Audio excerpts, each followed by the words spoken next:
Hello everyone, welcome to SR tutorials. Friends, ఈ వీడియోలో మనం తెలంగాణకు సంబంధించి న్యూస్ పేపర్లో పబ్లిష్ అయినటువంటి ఇంపార్టెంట్ అప్డేట్స్ని అయితే మనము ఈ వీడియోలో తెలుసుకుందాం. సో వీడియో చూస్తున్న ప్రతి ఒక్కరు కూడా వీడియోని లైక్ చేసి మీ సపోర్ట్ని తప్పకుండా తెలపండి. సో ఫస్ట్ వచ్చేసి పూర్వ విఆర్ఓలకు త్వరలోనే తీపి కబురు అంటూ లచ్చిరెడ్డి గారు అన్నట్లుగా అయితే మనకి ఇచ్చారనమాట. పూర్వ వీఆర్ఓలకు త్వరలోనే తీపి కబురు అందుతుందని తెలంగాణ ఉద్యోగుల ఐకాసా చైర్మన్ వి లచ్చిరెడ్డి అన్నారు. ఆదివారం మేడ్చల్ జిల్లా తూంకుంట పురపాలిక పరిధిలో తెలంగాణ గ్రామ రెవెన్యూ అధికారుల సంక్షేమ సంఘం రాష్ట్ర కమిటీ అధ్యక్షుడు ఉపేంద్రరావు అధ్యక్షతన పూర్వ వీఆర్ఓల ఆత్మీయ సమ్మేళనం జరిగింది. ఇందులో లచ్చిరెడ్డి మాట్లాడుతూ వీఆర్ఓలు ఉంటే లగచర్ల సంఘటనకు ఆస్కారం ఉండేది కాదన్నారు. గత ప్రభుత్వం అశాస్త్రీయంగా తీసుకున్న నిర్ణయానికి వీఆర్ఓలు బలైపోయారని ఆవేదన వ్యక్తం చేశారు. వీఆర్ఓలు వీఆర్ఏలు ఎలాంటి ఆందోళన చెందాల్సిన అవసరం లేదని, ధైర్యంగా ఉండాలని భరోసా కల్పించారు. వీరి ఉద్యోగ భద్రతకు కృషి చేస్తున్నానని పేర్కొన్నారు. ప్రస్తుత ప్రభుత్వం రెవెన్యూ వ్యవస్థను ప్రక్షాళన చేసేందుకు ప్రయత్నిస్తోందని తెలిపారు. సమావేశంలో డిప్యూటీ కలెక్టర్ల సంఘం రాష్ట్ర ప్రధాన కార్యదర్శి కేతావత్ రామకృష్ణ తదితరులు దీనిలో పాల్గొన్నారు. ఇక నెక్స్ట్ అప్డేట్, జీవో 317 బదిలీలకు ప్రభుత్వం పచ్చ జెండా అంటూ మనకైతే ఇచ్చారు. Spouse, mutual, health ground category ఉద్యోగులకు డిసెంబర్ 31 లోపు పూర్తి చేయాలని ఆదేశం అంటూ ఇచ్చారు. ఈనాడు పేపర్లో అయితే తెలంగాణ రాష్ట్రంలో జీవో 317 ద్వారా నష్టపోయిన ఉద్యోగులు తమ సొంత జిల్లాలకు వెళ్లేందుకు ప్రభుత్వం పచ్చజెండా ఊపింది.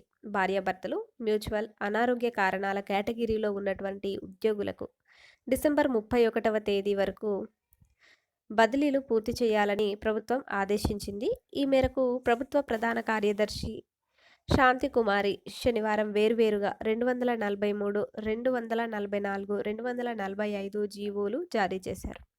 2021 డిసెంబర్ 6వ తేదీన సీనియారిటీ ఆధారంగా ఉద్యోగులను జిల్లాలకు కేటాయిస్తూ అప్పటి ప్రభుత్వం జీవో 317 జారీ చేసింది. అయితే స్థానికత ఆధారంగా జిల్లాలు కేటాయించాలని ఉద్యోగులు అప్పటి నుంచి డిమాండ్ చేస్తున్నారు. అసెంబ్లీ ఎన్నికల ముందు కాంగ్రెస్ పార్టీ జీవో 317 ద్వారా నష్టపోయిన వారికి న్యాయం చేస్తామని హామీ ఇచ్చింది. ఫిబ్రవరిలో దీనిపై మంత్రివర్గ ఉపసంఘం నియమించింది.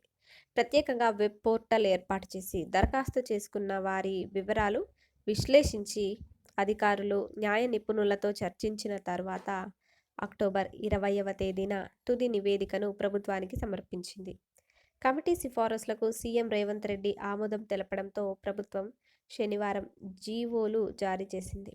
కేడర్ సంఖ్య మార్చకుండా ఖాళీలకు లోబడి బదిలీలు చేసుకోవాలని, అందుకు ఆయా శాఖలు మార్గదర్శకాలను జారీ చేసుకోవాలని ప్రభుత్వం సూచించింది.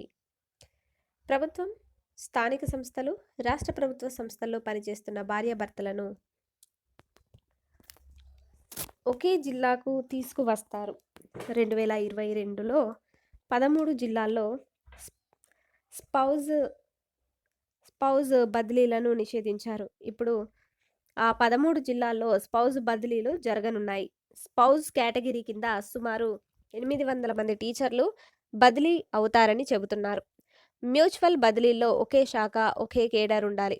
ఉదాహరణకు స్కూల్ అసిస్టెంట్, గణితం టీచర్ ఇతర జిల్లాల్లోని అదే కేడర్, సబ్జెక్ట్, మాధ్యమం, ఓకే, అదే కేడర్ ఇంకా సబ్జెక్టు అదే మాధ్యమం ఒకటే అయి ఉంటే గనక పరస్పర బదిలీకి దరఖాస్తు చేసుకోవచ్చు. ఈ కేటగిరీ కింద ఈ నెల 1వ తేదీ నుంచి 31వ తేదీ వరకు ప్రత్యేక వెబ్ పోర్టల్ ద్వారా దరఖాస్తు చేసుకోవచ్చు.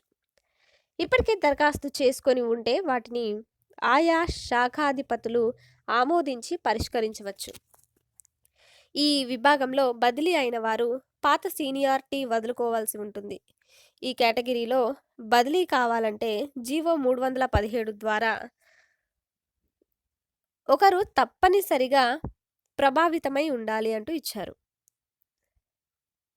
సో ఈ విధంగా అయితే జీవో 317 బదిలీలకు ప్రభుత్వం పచ్చజెండా అంటూ రావడం జరిగింది. ఇక నెక్స్ట్, నిరుద్యోగ సమస్యను నిర్మూలిస్తాం, 10 నెలల్లో 50,000 ఉద్యోగాలను భర్తీ, మంత్రి ఉత్తమ్ కుమార్ రెడ్డి అంటూ మనకు దిశ పేపర్లో ఇచ్చారు. రాష్ట్రంలో ఉద్యోగ సమస్యను నిర్మూలిస్తామని మంత్రి ఉత్తమ్ కుమార్ రెడ్డి అన్నారు. గడిచిన 10 నెలల్లో వివిధ రిక్రూట్మెంట్ బోర్డుల ద్వారా 53,310 పోస్టులను భర్తీ చేసి జాతీయ స్థాయిలో రికార్డును నెలకొల్పినట్లు తెలిపారు. పెద్దపల్లి ప్రజాపాలన విజయోత్సవ సభ ఏర్పాటుపై నిర్వహించిన సమీక్షలో మంత్రి మాట్లాడారు. గ్రూప్ 4 అభ్యర్థులతో పాటు సింగరేణికి ఎంపికైన వారికి ఉద్యోగ నియామక పత్రాలు అందజేయనున్నట్లుగా తెలిపారు. రంగారెడ్డి జిల్లాలో 150 ఎకరాల విస్తీర్ణంలో 100 కోట్ల నిధులతో యంగ్ ఇండియా స్కిల్ వర్సిటీని ఏర్పాటు చేస్తున్నామని తెలిపారు. ఆనంద్ మహీంద్రా అధ్యక్షతన ఉన్న ఈ సంస్థ టాటా టెక్నాలజీస్, ఇతర పరిశ్రమల ప్రముఖుల సహకారంతో logistics, e-commerce, health care, life సైన్సెస్లలో గ్లోబల్ స్టాండర్డ్ శిక్షణను అందించడం లక్ష్యంగా పెట్టుకుందని అన్నారు. దీనికోసం 2,700 కోట్ల బడ్జెట్తో రాష్ట్ర వ్యాప్తంగా 65 ఐటీఐల్లో అధునాతన సాంకేతిక కేంద్రాలను అభివృద్ధి చేస్తున్నామని మంత్రి తెలిపారు అంటూ. సో ఈ విధంగా అయితే రావడం అయితే జరిగిందనమాట. నెక్స్ట్ అప్డేట్, రెవెన్యూ వ్యవస్థ బలహీనపడింది అంటూ మనకిచ్చారు. విఆర్ఏలు లేనందున నిఘా వ్యవస్థ చిన్నాభిన్నం. త్వరలోనే పూర్వ విఆర్ఓలకు శుభవార్త అందిస్తాం. తెలంగాణ ఉద్యోగుల joint action committee chairman Lachireddy అంటూ మనకు దిశ పేపర్లో అయితే పబ్లిష్ అయిందనమాట. విఆర్ఓలను ఇతర విభాగాలకు పంపించడంతో రెవెన్యూ వ్యవస్థ బలహీనపడిందని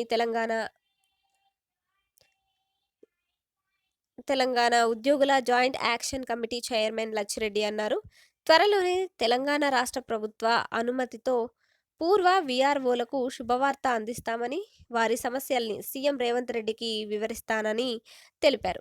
ఆదివారం మేడ్చల్ జిల్లా తూంకుంటలోని మొగుళ్ళ వెంకటరెడ్డి గార్డెన్స్లో జరిగినటువంటి గ్రామ రెవెన్యూ అధికారుల ఆత్మీయ సమ్మేళనంలో లచ్చిరెడ్డి ముఖ్య అతిథిగా పాల్గొన్నారు. ఈ సందర్భంగా ఆయన మాట్లాడుతూ విఆర్ఓలు గ్రామీణ ప్రాంతాల్లో రెవెన్యూ వ్యవస్థకు పట్టుకొమ్మలుగా ఉన్నారని, పూర్వ విఆర్ఓల అవసరం నూతనంగా రాబోతున్న రెవెన్యూ చట్టానికి అత్యంత అవసరమని అన్నారు. ఈ విషయంపై తాను సీఎం రేవంత్ రెడ్డికి వివరించి రెవెన్యూ వ్యవస్థలో పూర్వ విఆర్ఓలను కలుపుకుని వెళ్లేందుకు కృషి చేస్తానని హామీ ఇచ్చారు.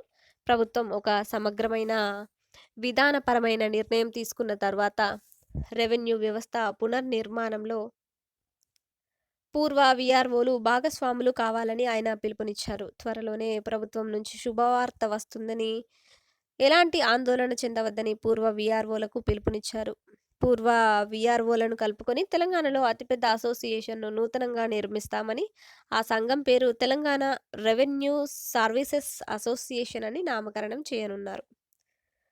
సో ఇక్కడ మనకి నిఘా వ్యవస్థ లోపం అంటూ ఇచ్చారు. గత ప్రభుత్వం క్షేత్రస్థాయిలో పనిచేసే విఆర్ఓ ఇంకా విఆర్ఏలను రెవెన్యూ శాఖకు దూరం చేసిందని, గ్రామ స్థాయిలో విఆర్ఏలు లేకపోవడంతో నిఘా వ్యవస్థ లేకుండా పోయిందని అన్నారు.